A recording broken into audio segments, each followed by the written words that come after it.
Assalamualaikum warahmatullahi wabarakatuh. Kali ini kita akan mengisahkan akhirnya ketangkap. Inilah dalang dibalik pengoplosan BBM. Namun sebelum itu sempatkan tulis sholawat di kolom komentar supaya komentar itu menjadi saksi kita mendapatkan syafaat dari Rasulullah nanti di akhirat, amin. Malam itu, langit Jakarta diguyur gerimis tipis. Jalanan di kawasan Cilincing yang biasanya hiruk-pikuk oleh suara kontainer dan kapal pelabuhan, tampak lebih lengang dari biasanya. Di sebuah gang sempit yang tidak terjangkau pencahayaan jalan, terdengar suara derit pelan dari sebuah pintu besi yang dibuka dengan hati-hati. Seorang pria dengan jaket hitam dan topi yang menutupi hampir seluruh wajahnya, melangkah masuk ke dalam gudang tua yang sudah tak lagi digunakan secara resmi. Gudang itu tampak kumuh, tapi di dalamnya justru terlihat sangat aktif. Ada deretan drum biru besar, selang-selang panjang, jerigen kosong berjejer rapi, dan alat-alat berat yang entah digunakan untuk apa. Bau tajam menyengat menusuk hidung, campuran antara solar, minyak tanah, dan entah apa lagi. Beberapa pria bertubuh kekar tampak bekerja cepat, menuang cairan dari satu drum ke drum lainnya, lalu menyedotnya dengan mesin pompa ke tangki besar di sudut ruangan. 1 jam lagi, truknya datang. Pastikan sudah siap semua, ujar seorang pria berambut cepak dengan suara rendah tapi tegas. Wajahnya serius, matanya menyapu seluruh sudut ruangan. Dialah Ko Awi, koordinator lapangan dalam operasi rahasia ini. Di luar, tak jauh dari lokasi, sebuah mobil minibus hitam berhenti dalam posisi mengintai. Di dalamnya, duduk seorang pria muda bernama Bayu, penyelidik independen yang selama 2 bulan terakhir mengikuti jejak keanehan dalam distribusi BBM. Bayu merekam setiap aktivitas dengan kamera kecil tersembunyi di balik kancing bajunya. Wajahnya tegang, napasnya tertahan. Ini bukan tempat penyimpanan biasa. Ini pabrik pengoplosan, gumamnya pelan. Dari hasil investigasinya, Bayu menemukan bahwa beberapa truk BBM yang keluar dari depo resmi sering berhenti di lokasi-lokasi tak wajar selama 30 hingga 45 menit sebelum melanjutkan distribusi ke SPBU. Perhentian itu selama ini dianggap biasa. Tapi Bayu mencium kejanggalan ketika melihat data GPS dan rekaman CCTV. Lebih dari 8 kendaraan milik warga rusak akibat BBM tak berkualitas. Mesin mobil terbakar, bus mogok di tol, motor mendadak mati total setelah diisi penuh. Tapi yang membuat Bayu semakin yakin bahwa ada yang salah adalah ketika seorang sopir truk tangki BBM ditemukan tewas, diduga akibat kebocoran bahan bakar. Tapi rekaman CCTV menunjukkan sesuatu yang lain. Sebelum kematiannya, sang sopir sempat adu mulut dengan seseorang yang tak terlihat jelas wajahnya. Bayu merasa ini bukan lagi soal BBM oplosan. Ini kejahatan terorganisir. Dan malam ini, dia nyaris memastikan kecurigaannya.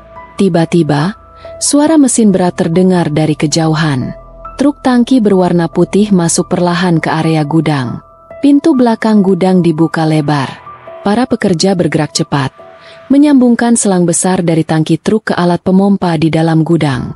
Dalam waktu 10 menit, sebagian isi tangki disedot masuk, dan digantikan dengan campuran dari drum yang telah disiapkan. Proses selesai dalam 20 menit. Pastikan kadar baunya netral, ujar Ko Awi, sambil memeriksa data di layar kecil yang memantau suhu dan kepadatan cairan. Bayu menelan ludah. Tangannya gemetar saat memegang kamera. Ia sadar, ia sedang mengintip jantung operasi kriminal berskala besar. Tapi sebelum ia sempat bergerak lebih jauh, sebuah suara terdengar dari belakang mobilnya. Ketuk, ketuk, ketuk. Seseorang mengetuk kaca jendela. Bayu menoleh cepat. Seorang pria berdiri dengan wajah datar. Permisi, Bang, mobilnya nyasar, ya? Ini kawasan pribadi. Bayu tersenyum kaku. Oh, iya, saya cuma nyari alamat. Salah belok, kayaknya. Pria itu menatap tajam beberapa detik, lalu mengangguk dan berbalik. Bayu menarik napas panjang. Ia tahu waktunya tak banyak. Besok pagi, semua ini akan lenyap. Truk akan kembali seolah tak terjadi apa-apa.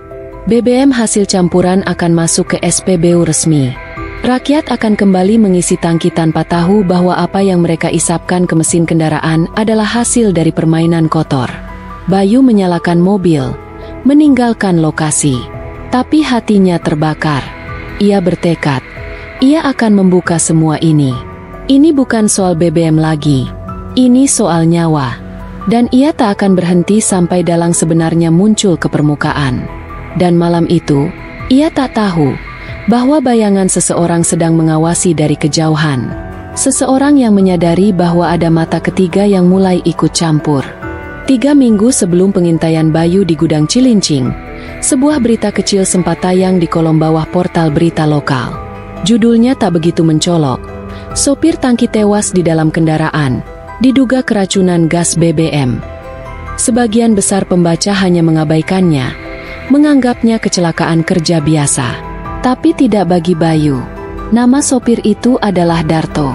Umurnya 42 tahun. Seorang pria sederhana, dikenal sebagai ayah yang bertanggung jawab dan selalu menepati rute kerja.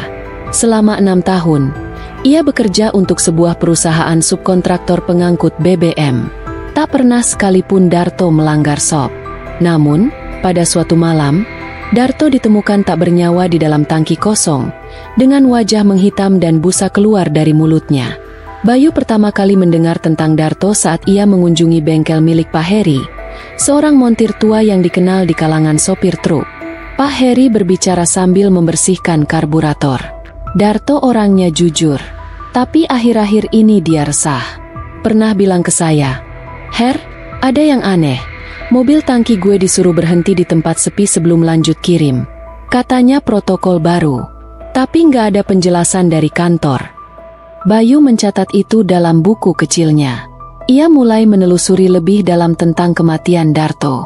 Ia mendatangi rumah duka, mewawancarai istrinya, Bu Ratih, yang masih terpukul. Malam itu, dia sempat nelpon. Katanya, ada yang nggak beres. Dia bilang, "Kalau besok aku nggak pulang, tolong cari file di dompetku, titik." Mata Bu Ratih berkaca-kaca saat mengeluarkan sebuah dompet usang dari lemari. Di dalamnya, terdapat kartu identitas, uang receh, dan sebuah potongan kertas lusuh berisi tulisan tangan. Gudang Malaka, jam 1.45, 14 gram tidak tercatat. Bayu membaca lembar itu berulang kali. Tulisan itu seperti kode yang hanya dimengerti Darto sendiri. Tapi satu hal pasti, Darto tahu dia sedang dimanfaatkan. Dan ia sempat berusaha melawan. Di sisi lain, Bayu juga menggali arsip keuangan perusahaan tempat Darto bekerja. Melalui kenalan lamanya di lembaga audit swasta, Bayu memperoleh dokumen transaksi yang mencurigakan. Pembelian cairan kimia dalam jumlah besar, namun tidak pernah dilaporkan dalam laporan produksi. Barang-barang tersebut dikirim ke alamat kosong di kawasan Tambun dan Kalideres. Semua mengarah ke gudang yang tidak terdata. Bayu mulai menyusun pola. Para sopir dikendalikan. Mereka dipaksa berhenti di titik-titik tertentu. Sebagian BBM disedot, kemudian diganti oplosan. Bagi yang patuh, dapat bonus. Bagi yang melawan, seperti Darto. Namun, satu hal yang Bayu belum mengerti. Siapa yang cukup berkuasa untuk mengendalikan seluruh rantai distribusi ini? Siapa yang bisa menyentuh gudang, sopir, bahkan dokumen perusahaan? Bayu mulai meretas lebih dalam. Ia menyusup ke forum-forum sopir truk, mengaku sebagai sopir lepas. Di salah satu obrolan gelap, ia menemukan nama yang terus disebut-sebut dalam bisik-bisik. Pak Damar. Nama ini seperti mitos, tidak pernah muncul di laporan resmi. Tidak punya jabatan formal, tapi selalu hadir dalam setiap keputusan besar. Bayu belum tahu siapa Pak Damar, tapi satu hal yang jelas, Darto tahu. Dan Darto dibungkam sebelum sempat bicara. Malam itu, Bayu duduk sendiri di warung kopi pinggir jalan. Matanya menatap kosong ke arah truk-truk tangki yang melintas.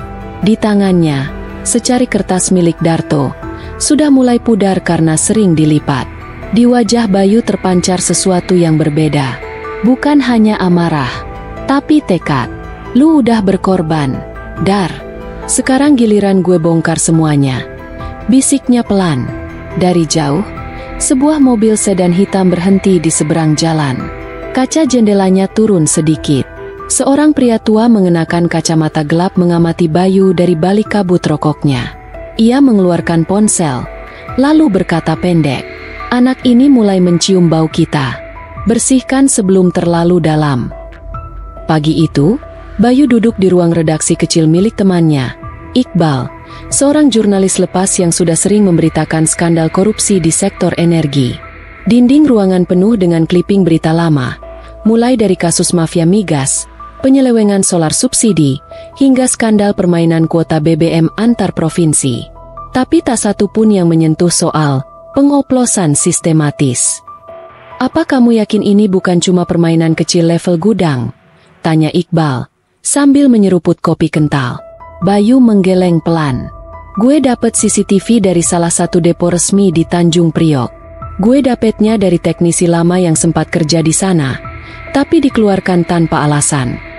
Ia menyambungkan flash disk ke layar komputer, dan memutar rekaman yang terlihat biasa pada awalnya. Sebuah truk tangki masuk ke depo, melewati pos pemeriksaan, lalu berhenti di tempat pengisian.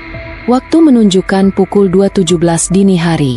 Kamera keamanan merekam semua dari sudut atas. Yang membuat rekaman itu ganjil adalah durasinya.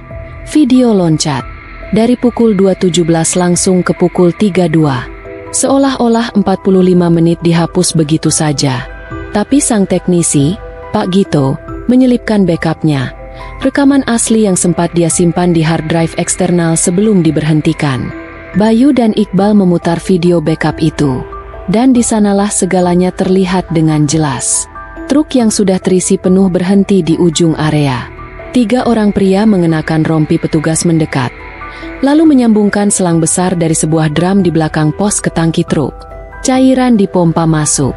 Dari thermal kamera yang dipasang diam-diam, terlihat suhu cairan berbeda dari BBM murni, sedikit lebih dingin dan kental. Itu bukan solar murni, itu campuran. Yang lebih mengejutkan, salah satu pria yang melakukan pengoplosan tertangkap kamera saat membuka masker. Wajahnya dikenal Bayu.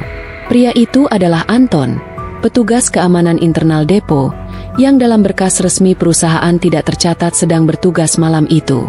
Iqbal menahan napas. Ini, internal perusahaan sendiri yang main. Bayu mengangguk. Mereka bukan sekadar tutup mata. Mereka bagian dari sistemnya. Tak lama setelah rekaman itu berakhir, Bayu membuka folder lain. Di dalamnya terdapat screenshot email antara salah satu manajer depo dan seseorang bernama DMR. Isinya singkat tapi tajam. Barang masuk jam 1.45, campuran 20 drum. Laporan standar. Gunakan jalur C agar tidak masuk ke laporan pusat. DMR. Gumam Iqbal. Bisa jadi itu, Pak Damar. Bayu hanya tersenyum sinis. Di tempat lain, seseorang ternyata sudah tahu keberadaan rekaman tersebut. Pak Anton, pria dalam rekaman, sedang duduk di kantor kecil yang tersembunyi di balik ruko pelabuhan, bersama 2 pria berbadan besar. "Apa benar bocah itu udah punya videonya?" tanya pria botak di sebelahnya. Anton mengangguk. "Iya, dan dia kerja sama-sama wartawan. Mereka udah nyusun semua pola. Mulai dari gudang, sopir, sampai transaksi kita di depo. Kayaknya mereka juga udah tahu soal jalur C." Pria botak itu tertawa kecil, lalu menyalakan rokok. "Wartawan bisa dibeli, bocah bisa dibungkam. Tapi kalau sampai mereka bukan nama Damar, habis kita semua." Anton menelan ludah. Sementara itu, Bayu memutuskan langkah nekat. Ia dan Iqbal akan menyebar potongan video itu ke 3 media besar secara anonim. Mereka tahu, jika menyerahkan langsung ke pihak berwajib, bisa berisiko, bisa-bisa bukti dihilangkan, atau mereka dibungkam lebih dulu. Tapi belum sempat mereka mengirimkan filenya, laptop Iqbal tiba-tiba mati total. Listrik ruangannya padam. Pintu digedor keras dari luar. Suara pria kasar meneriakkan nama Iqbal. Bayu buru-buru menarik flash disk dari laptop. Mereka lari lewat pintu belakang, menyusuri gang-gang sempit Jakarta Utara. Di belakang mereka, 2 pria bersenjata masuk ke dalam ruangan. Mereka mengacak-acak meja, merusak CPU, bahkan menyiram hard disk dengan bensin. Terlambat, gumam salah satu dari mereka. Anak itu sudah kabur. Malam itu, Bayu sadar, ini bukan lagi investigasi biasa. Ini perang. Bayu dan Iqbal menghabiskan malam bersembunyi di dalam sebuah kontainer tua yang disewakan oleh seorang sopir pelabuhan bernama Ujang. Disinilah untuk pertama kalinya Bayu membuka flash disk cadangan yang telah ia salin sebelum laptop diserang. Ia tahu, perang ini bukan lagi soal membongkar pengoplosan BBM semata, tapi juga menyelamatkan nyawanya sendiri. Jalur C, DMR, Gudang Malaka, dan kematian sopir Darto, semua ini satu rangkaian, ujar Bayu sambil menyalakan netbook tua milik Ujang. Iqbal, yang biasanya tenang, mulai terlihat gelisah. Kalau kita terus lanjut, kita bukan cuma berurusan sama mafia minyak. Kita ngusik para pemilik kekuasaan yang tak terlihat. Namun Bayu sudah bulat. Ia tahu, jika ia mundur, tak akan ada yang meneruskan jejak ini. Lewat koneksi Ujang yang sering membawa barang ekspor-impor tak resmi, Bayu berhasil mendapatkan akses ke dokumen manifest distribusi BBM dari Pelabuhan Tanjung Priok ke beberapa depo bayangan. Salah satu pengiriman paling aneh adalah ke perusahaan fiktif bernama PT Energi Samudra Mandiri, sebuah perusahaan yang di alamatnya hanya terdapat sebuah warung kelontong dan rumah semi permanen di pinggiran Bekasi. Bayu dan Iqbal mengendap-endap ke lokasi. Saat tiba, mereka menemukan bangunan kecil tak terawat. Namun di belakangnya terdapat jalur sempit yang mengarah ke halaman kosong dengan 2 kontainer besar terparkir rapi. Di dalam kontainer itu, drum-drum besar penuh cairan berlabel Additive Solvent X9 dan beberapa alat pencampur manual. Semuanya terlihat seperti laboratorium darurat. Tiba-tiba, terdengar suara motor mendekat. Bayu dan Iqbal buru-buru bersembunyi di balik drum. 3 pria turun dari motor. Salah satunya memeriksa barang dengan clipboard di tangan. Salah satu dari mereka berkata, "Pak Damar bilang minggu ini harus 2 kali pengiriman ke depo Jatiwarna. Barang campuran udah hampir habis." Bayu mencatat semuanya di kepalanya. Ini bukti bahwa Damar bukan mitos. Ia ada, dan ia mengatur semuanya, dari pencampuran, pengiriman, sampai manipulasi laporan. Setelah para pria itu pergi, Bayu menyusup ke dalam ruangan kecil yang dijadikan kantor darurat. Di sana, ia menemukan sesuatu yang lebih besar dari yang dia bayangkan. 1 bundel rekening koran. Di lembaran-lembaran itu, tertulis aliran dana mencurigakan dari perusahaan-perusahaan kecil ke 1 rekening atas nama yayasan sosial bernama Yayasan Peduli Energi Bangsa.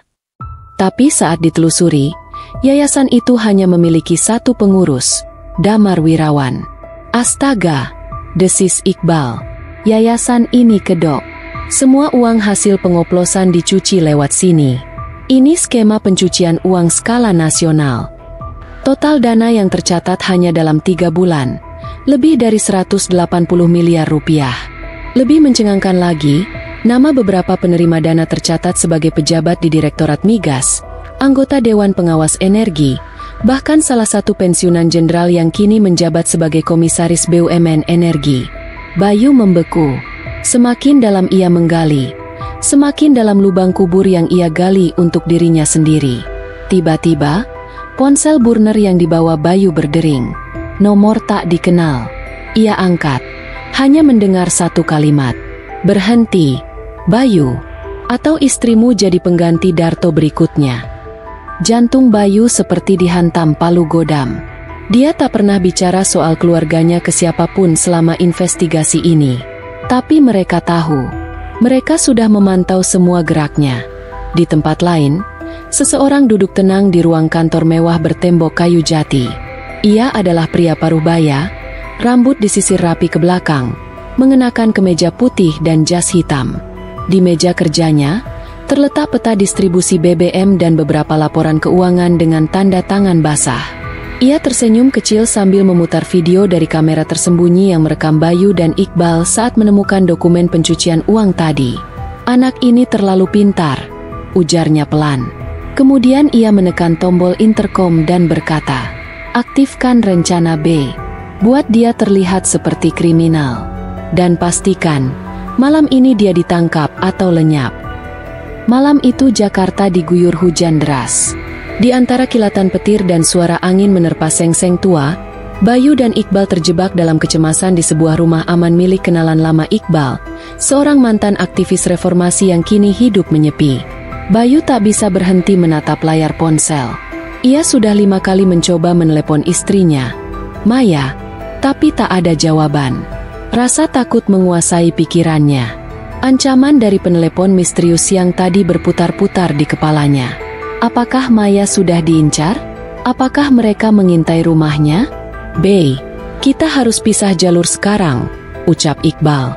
"Kamu ke rumah Maya. Pastikan dia aman. Aku akan teruskan data ke jaringan media bawah tanah yang kita punya.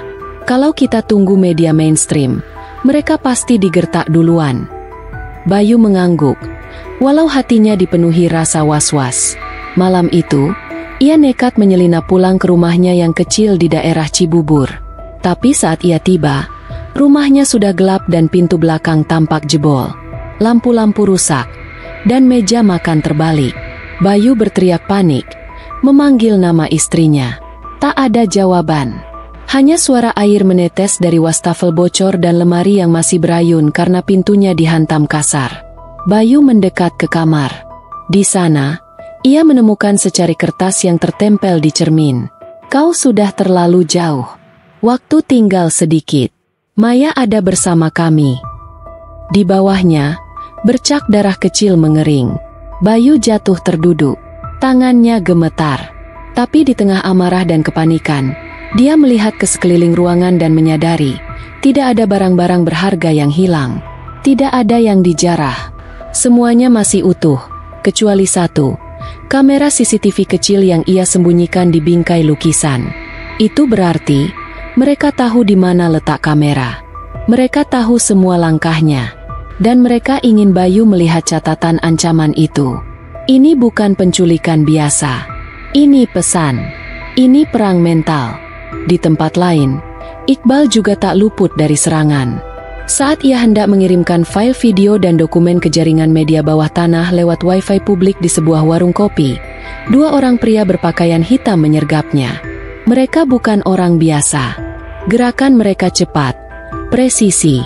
Iqbal sempat menghindar, menendang satu dari mereka ke meja kasir hingga mesin kopi terjungkal. Tapi yang lain menembakkan taser ke punggungnya. Iqbal roboh. Namun sebelum pingsan, ia sempat menekan tombol darurat di ponsel, yang secara otomatis mengirimkan pesan GPS dan file yang sedang dibuka ke satu alamat email darurat milik Bayu. Paginya, Bayu membuka email itu. Di sana, file berhasil terkirim.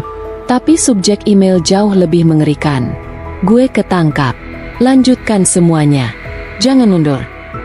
Bayu tahu, Iqbal sudah menjadi korban berikutnya. Di tengah tekanan, Bayu mencoba satu-satunya cara terakhir, menghubungi seseorang dari dalam. Ia menelepon Pak Darman, mantan direktur distribusi BBM, kini sudah pensiun dan hidup di daerah Pegunungan Puncak. Mereka bertemu diam-diam di sebuah warung sederhana. Pak Darman, walau sudah tua, masih tajam. Setelah mendengar semua yang Bayu ceritakan, ia terdiam lama. "Damar itu bukan sekadar pengendali jaringan," kata Pak Darman akhirnya. "Dia dulu rekan saya, anak magang paling cerdas. Tapi dia punya sisi gelap. Dia lihat sistem BBM ini bobrok, dan dia tidak ingin memperbaikinya. Dia ingin mengambil alihnya." Bayu menunjukkan data aliran uang dan peta distribusi ilegal. Pak Darman menunjuk satu titik. "Ini, Terminal Samudra. Itu jantung operasi. Tapi kamu gak bisa masuk sendirian. Tempat itu dijaga bukan oleh satpam biasa. Mereka punya orang-orang terlatih. Bahkan beberapa ex-militer." Bayu menarik napas dalam. "Saya gak akan sendiri, Pak. Saya punya cukup bukti. Dan saya akan buat Damar keluar dari bayangannya." Dalam hati, Bayu tahu, jika ia ingin menghancurkan sistem ini, ia harus memancing Damar keluar.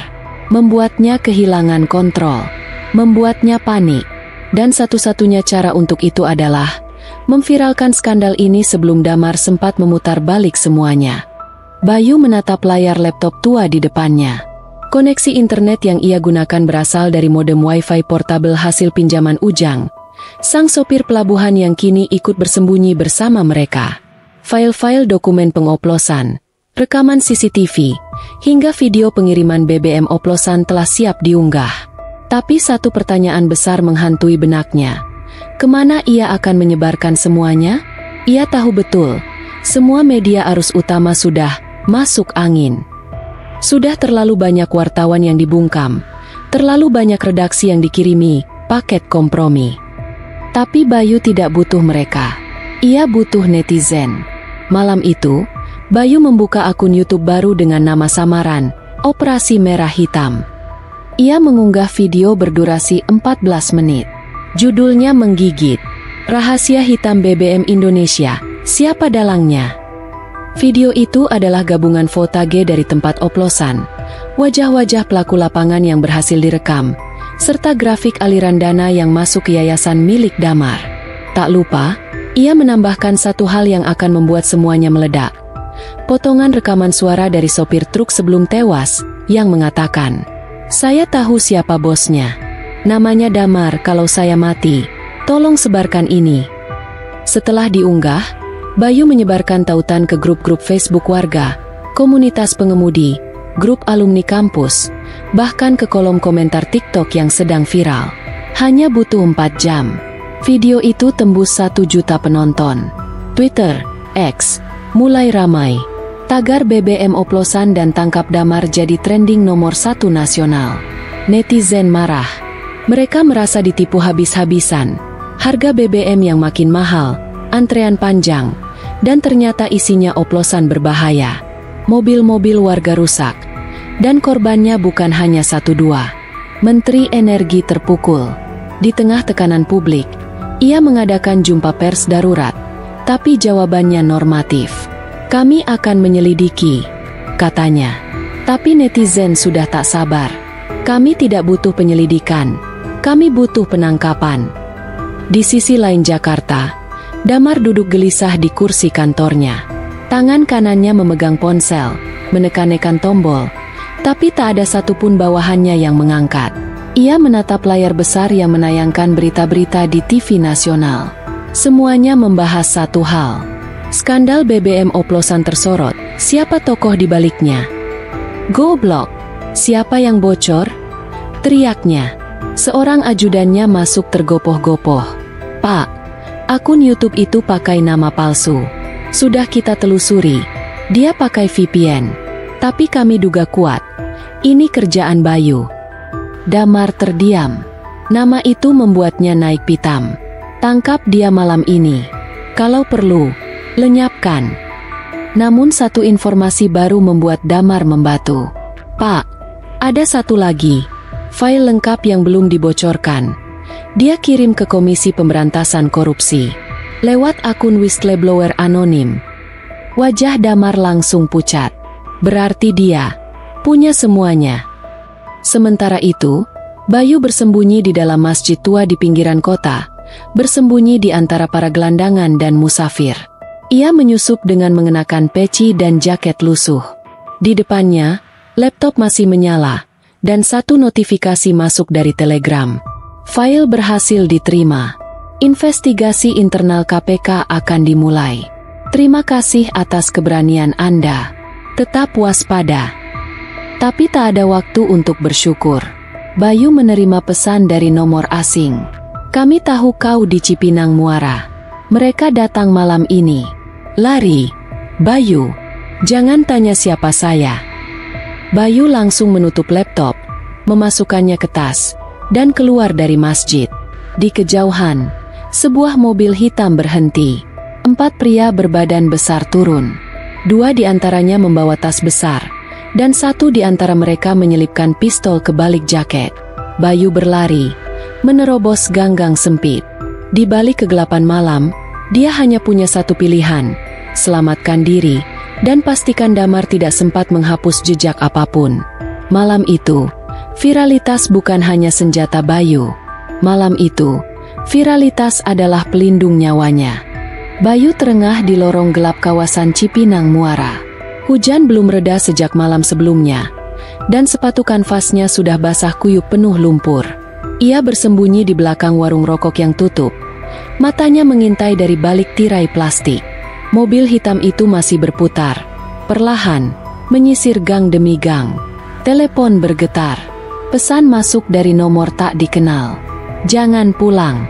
Jangan ke rumah aman. Mereka pasang GPS di laptop lo. Buang sekarang. Bayu menatap laptop yang ia sembunyikan dalam tas. Jantungnya berdegup keras. Itu satu-satunya alat yang bisa ia gunakan untuk terus menyebarkan data. Tapi jika benar ada pelacak di sana, ia mengambil keputusan nekat. Dengan cepat, ia naik ke jembatan penyeberangan, lalu melemparkan laptop itu ke truk sampah yang sedang melintas di bawah. Beberapa menit kemudian, mobil hitam melaju kencang ke arah yang sama. Umpan berhasil.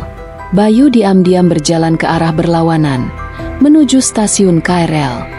Di dompetnya hanya tersisa uang pas-pasan. Tapi itu cukup untuk membeli tiket ke arah yang tak pernah ia kunjungi sebelumnya. Merak. Di sisi lain, Damar mulai goyah.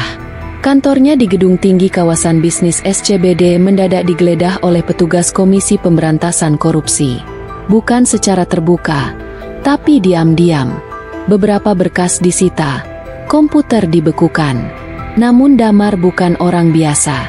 Ia punya jalur untuk tahu pergerakan dari dalam. Lewat seorang petinggi yang dibayar mahal, ia mengetahui satu hal yang membuat darahnya mendidih. Bayu akan mengunggah video kedua. Yang ini bukan cuma pengoplosan, tapi juga rekening istri Anda, anak Anda, yayasan fiktif, dan semua aliran uang haram. Damar mengamuk. Ia tahu hanya satu cara menghentikan Bayu, menjebaknya secara langsung. Ia menghubungi seseorang, orang yang selama ini ia siapkan sebagai pembersih, sang algojo terakhir. Namanya Seno, kata ajudan Damar, mantan pasukan khusus. Jika dia turun tangan, target takkan pernah ditemukan lagi. Di Merak, Bayu menyamar sebagai buruh pelabuhan. Ia hidup dari nasi bungkus dan tidur di gudang kosong. Tapi satu hal terus ia jaga. Flash disk berisi bukti terbesar. File yang belum pernah ia unggah ke publik. File yang menyebut nama Damar secara langsung dalam percakapan internal dengan direktur bayangan dari luar negeri. Malam itu, Bayu nekat. Ia kembali masuk ke warnet tua, mengetik cepat dan menyusun video. Kali ini, ia tak memakai suara narasi atau visual dramatis. Hanya satu hal, dokumen hitam di atas putih, dan satu klip audio. Selama jalur pengoplosan aman, kita punya kendali. Bahkan menteri pun kita atur. Damar, kau tahu cara mainnya. Video itu ia beri judul. Dalangnya, dokumen resmi korupsi BBM Final Blow.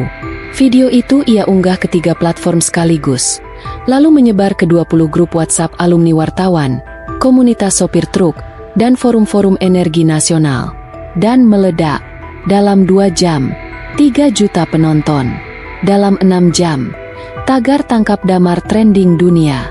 Dalam 10 jam, KPK siarkan konferensi pers, menetapkan Damar sebagai tersangka utama. Tapi Damar tak tinggal diam. Di saat video naik ke publik, Seno sudah bergerak. Ia tahu Bayu ada di Merak. Ia tahu Bayu di warnet. Ia bahkan tahu warnet mana. Bayu baru saja keluar ketika 2 motor memepetnya. Salah satu pria bertopeng menarik rahnya dan menodongkan pisau. Tapi sebelum serangan datang, seseorang menerjang mereka dari samping. Ujang. Ya, Ujang. Ternyata, sopir pelabuhan itu menyusul Bayu diam-diam setelah melihat namanya di TV. Lo pikir gue tega ninggalin lo sendirian? Gue tahu lo bakal diburu. Perkelahian sengit di lorong pelabuhan terjadi. 1 lawan 1. Pisau versus kayu. Bayu luka, Ujang jatuh. Tapi akhirnya mereka berhasil melumpuhkan 1 dari 2 penyerang. Seno kabur, tapi wajahnya terekam jelas oleh kamera warga. Malam itu, semua stasiun TV menyiarkan penangkapan besar-besaran. Bukan hanya Damar, tapi juga para pengusaha BBM, oknum petinggi militer, hingga pejabat lokal yang turut serta. Nama Bayu mulai disebut-sebut sebagai whistleblower paling berani dalam sejarah energi Indonesia. Tapi ia tidak muncul di publik. Ia memilih bersembunyi. Tidak untuk takut, tapi karena ia tahu, perang ini belum selesai.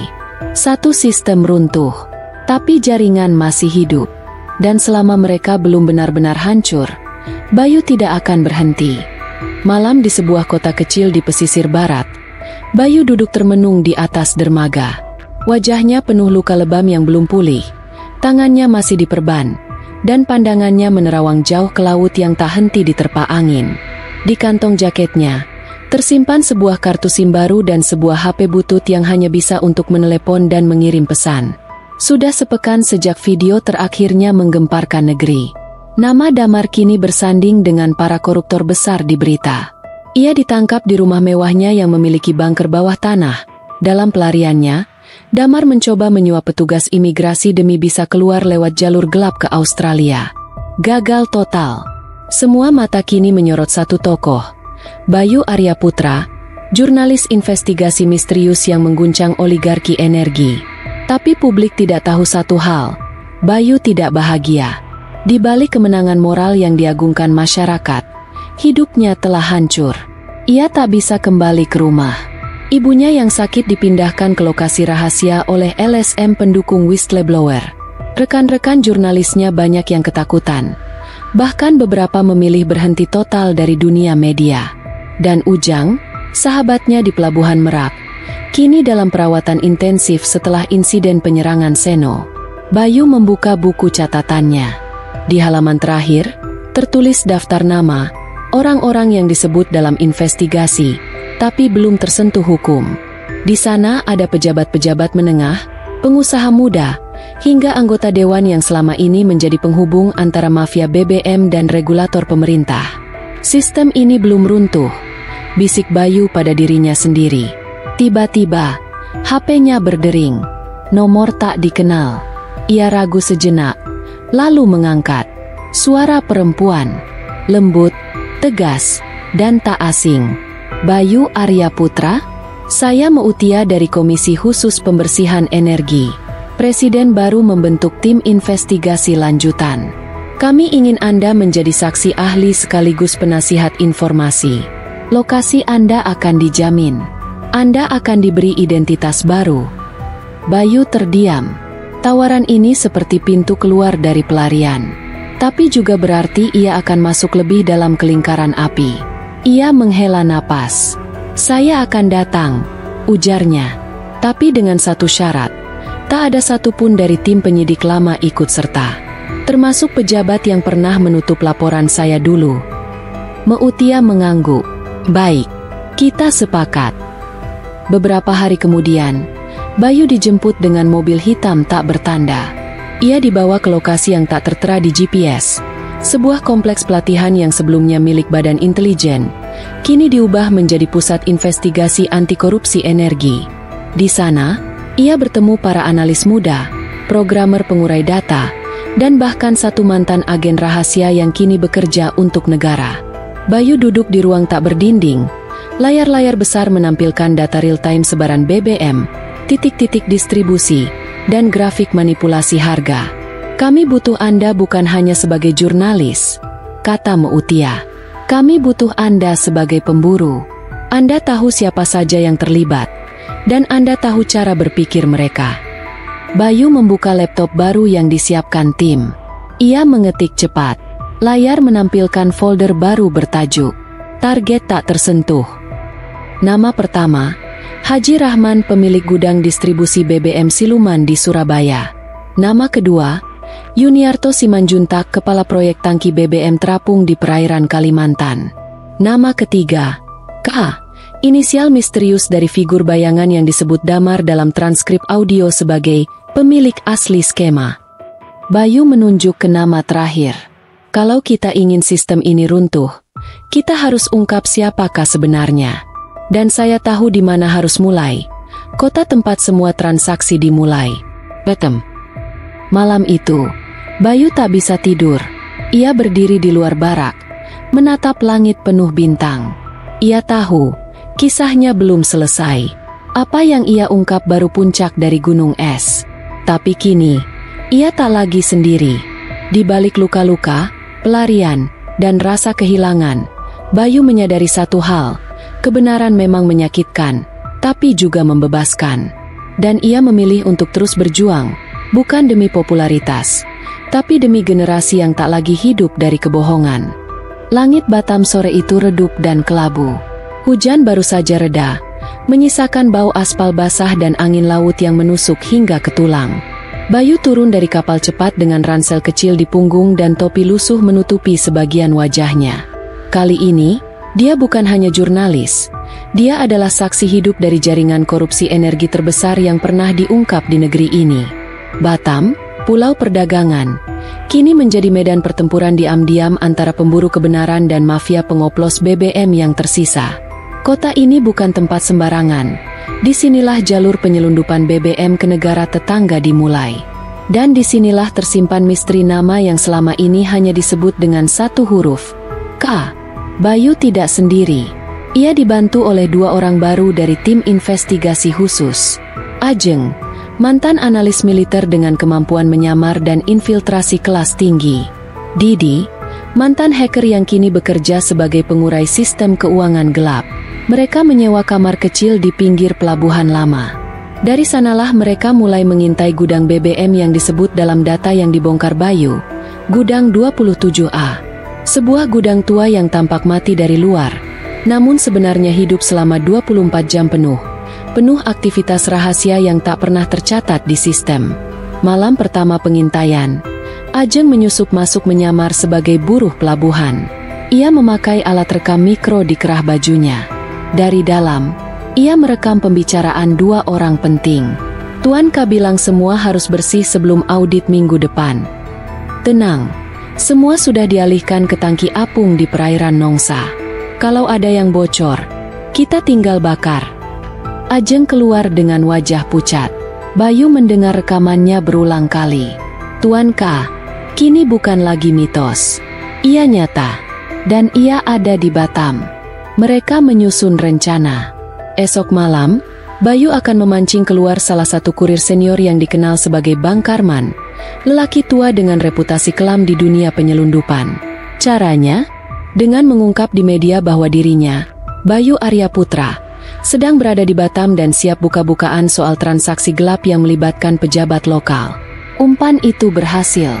Malam harinya, Bayu dikejar dua motor dan satu mobil hitam. Ia berlari ke ganggang sempit kota tua, tapi sudah siap dengan strategi. Didi yang telah memantau lewat drone kecil, mengarahkan petugas dari tim investigasi yang menyamar sebagai polisi pariwisata. Dalam hitungan menit, para pengejarnya dibekuk. Di ruang interogasi darurat, Bang Karman menolak bicara. Tapi Didi membuka satu video, rekaman anak laki-lakinya yang selama ini tinggal di Singapura. Sekarang dipantau oleh Interpol karena transaksi mencurigakan lewat rekening ayahnya. Mata Karman berubah panik. Tuan K, dia bukan siapa-siapa di peta pemerintahan. Tapi semua orang di sektor BBM tunduk padanya. Karena dia punya kunci yang tak dimiliki orang lain. Akses langsung ke data satelit distribusi nasional. Semua terdiam. Siapa dia sebenarnya? Tanya Bayu perlahan. Karman menunduk. Suaranya nyaris tak terdengar. Dia adalah mantan kepala divisi sistem IT Pertamina tahun 2009. Dipecat karena membocorkan data, tapi tak pernah hilang. Ia bangun jaringan dari nol. Kini dia dikenal sebagai Raja Data BBM. Namanya asli, Kuswanto. Bayu merasa darahnya dingin. Ia pernah bertemu nama itu dalam laporan tahun 2010. Sebuah nama kecil yang dianggap tak relevan saat itu. Tapi kini, ia adalah otak dari semuanya. Mereka tahu Kuswanto tak tinggal lama di satu tempat. Tapi satu informasi penting bocor. Malam Minggu, Kuswanto dijadwalkan hadir di pelelangan kapal bekas di sebuah dermaga tertutup di Nongsa, lokasi yang hanya bisa dimasuki dengan undangan eksklusif. Ajeng menyusup lagi. Kali ini dengan penyamaran sebagai kolektor kapal. Ia membawa kamera tersembunyi. Bayu dan Didi memantau dari van hitam yang parkir di kejauhan. Dan malam itu, dari balik tirai ruang pelelangan, kamera Ajeng menangkap wajah seorang pria, berjas mahal, bertubuh kecil, berkacamata tebal. Tidak mencolok, tidak menakutkan. Tapi ketika pria itu membuka tasnya dan mengeluarkan hard drive merah menyala, semua langsung sadar. Inilah otak di balik kebocoran, pengoplosan, hingga pembakaran kapal BBM siluman di Laut Indonesia. Bayu menatap layar. Akhirnya, kita temukan dia. Kuswanto. Dalang di balik segalanya. Dan kini, mereka punya satu malam untuk menjebaknya sebelum ia hilang lagi dalam bayang-bayang. Bayu, Ajeng, dan Didi berada di dalam mobil van hitam yang terparkir di sudut gelap dermaga Nongsa. Hujan mulai turun kembali, menambah ketegangan yang sudah meluap di udara. Mereka tahu, malam ini adalah malam penentuan. Kuswanto, orang yang selama ini mengendalikan sistem pengoplosan BBM dan penyelewengan besar-besaran, tengah berada di luar jangkauan hukum. Tapi Bayu dan timnya sudah merencanakan segalanya. Dan ini adalah jebakan terakhir yang mereka siapkan untuk menangkapnya. Di layar monitor, Bayu memperhatikan gerak-gerik Kuswanto yang berada di dalam ruang pelelangan. Pria itu duduk tenang, berbicara dengan beberapa kolektor kapal, seolah tidak ada yang mencurigakan. Namun Bayu tahu, Kuswanto memiliki dua hal yang paling ditakutkan oleh setiap orang di sektor ini. Koneksi luas dan hard drive merah yang berisi data paling berharga. Data distribusi BBM ilegal di seluruh Indonesia, yang jika dikuasai, bisa meruntuhkan pemerintahan. Ajeng, yang telah berhasil menyusup sebagai kolektor kapal, memberikan sinyal lewat AirPitch. Dia mulai bergerak, mungkin menuju ke pelabuhan pribadi. Ini saatnya, bisik Bayu. Ia menghubungi Mutia melalui pesan singkat yang telah disiapkan. Pesan itu hanya berisi satu kalimat. Saatnya bawa dia ke tanah lawan. Didi menyiapkan drone kecil mereka, yang telah diprogram untuk melacak pergerakan Kuswanto. Bayu mengatur GPS pada ponselnya, memastikan bahwa lokasi Kuswanto sudah terdeteksi dan tim sudah siap mengepung. Namun ada satu hal yang perlu diperhatikan. Kuswanto tidak akan mudah ditangkap. Seperti ular berbisa, ia akan melawan dengan cara yang tak terduga. Malam semakin larut, dan Kuswanto terlihat keluar dari ruang pelelangan, berjalan menuju pelabuhan kecil. Bayu dan timnya tidak membuang waktu. Mereka menyusup ke area sekeliling, menyiapkan jebakan terakhir, sebuah operasi yang telah dipersiapkan jauh sebelumnya. Ajeng sudah mengawasi setiap gerak-gerik Kuswanto, dan kini tinggal menunggu waktu yang tepat. Dengan wajah tenang, Kuswanto memasuki salah satu kapal kecil yang terparkir di dermaga, tampaknya siap untuk melarikan diri. Namun Bayu sudah tahu persis bahwa ini adalah jebakan yang sudah mereka pasang. Kapal tersebut sudah dimodifikasi dengan sistem pelacak dan sensor yang bisa mengaktifkan otomatis setelah beberapa detik meninggalkan dermaga. Semuanya siap? Tanya Bayu lewat AirPitch. Semua anggota tim mengangguk. Tanda mereka sudah siap untuk menutup operasi besar ini. Kapal Kuswanto mulai bergerak, meninggalkan dermaga yang kosong dan sunyi. Namun, di saat yang sama, Bayu dan timnya sudah mengaktifkan perangkat pelacak, dan beberapa helikopter serta kendaraan lapis baja dari tim investigasi khusus bergerak cepat mengikuti jejak kapal tersebut. Sekitar 20 menit kemudian, kapal Kuswanto akhirnya sampai di perairan jauh dari pantai, tempat yang aman dari pengawasan. Namun ia tak tahu bahwa kapal itu sebenarnya sudah terperangkap dalam jebakan yang tak terduga. Bayu memimpin timnya untuk mengepung kapal Kuswanto dengan helikopter dan perahu cepat. Sementara Didi mengaktifkan perangkat jamming untuk memutuskan komunikasi Kuswanto dengan dunia luar. Kuswanto tampak panik ketika kapal kecilnya dikepung. "Kalian pikir bisa menangkap saya?" teriaknya dari atas kapal. Meski sudah tahu bahwa lari adalah pilihan yang sudah tidak mungkin lagi. Bayu, yang kini berada di kapal yang lebih besar, menjawab dengan tenang. "Tidak, Kuswanto, kamu hanya tidak tahu bahwa aku sudah berada di sini lebih lama daripada yang kamu kira." Kuswanto mencoba untuk melawan, tetapi dengan dukungan dari tim investigasi dan teknologi pelacak, ia akhirnya terjebak. Tim dari kepolisian dan aparat hukum yang sudah siap menunggu di pelabuhan segera menangkapnya tanpa perlawanan berarti. Dengan tersenyum tipis, Bayu menatap Kuswanto yang kini diborgol, masih dengan wajah yang penuh kecemasan. "Kau benar-benar berpikir bisa menutupi segalanya, ya?" Kuswanto hanya bisa terdiam, tahu bahwa ia telah jatuh ke dalam perangkap yang lebih besar dari dirinya.